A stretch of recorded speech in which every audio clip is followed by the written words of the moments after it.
Le bâtiment aussi met la pression sur le gouvernement. Les 600 000 artisans du bâtiment tirent la sonnette d'alarme concernant le dispositif MaPrimeRénov'. À la veille d'une rencontre entre leurs syndicats professionnels, la CAPEB et les ministres du Logement et de la Transition écologique, une trentaine d'acteurs du secteur comme Viessmann, l'Oxam ou encore GRDF adressent une lettre ouverte au Premier ministre Gabriel Attal.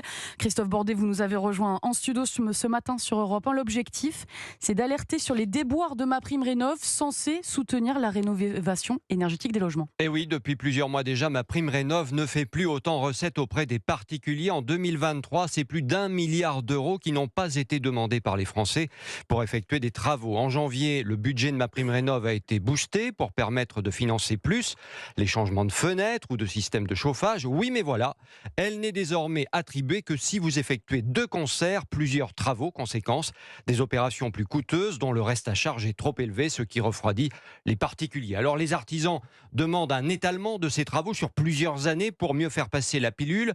Par ailleurs, histoire de complexifier un peu plus le parcours de la rénovation énergétique, les Français sont désormais obligés de passer par un expert appelé accompagnateur Rénov', sans quoi point d'aide de l'État. Problème, le nombre d'accompagnateurs est insuffisant pour traiter les dossiers. L'acceptation de la prime prend des mois. Beaucoup d'artisans dans l'attente se retrouvent sans travail. Enfin, trop de TPE, PME sont exclus de ces chantiers subventionnés car pas labellisé RGE, reconnu garant de l'environnement. Bref, les artisans appellent ce matin à un ravalement pur et simple de MaPrimeRénov'. Christophe Bordet, spécialiste logement pour Europe 1 et la filière du bâtiment qui vient d'obtenir de Bercy la prise en charge pour les PME de moins de 15 salariés de la hausse de taxes sur le gazole non routier pour l'année 2024.